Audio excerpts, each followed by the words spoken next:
Rescue team, run! Rush!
Earthquake.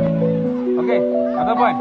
So you remember this and also you circulate among your friends and family that during earthquake what sort of measurement we have to take so that we can have very less casualty or we can prevent any sort of damage.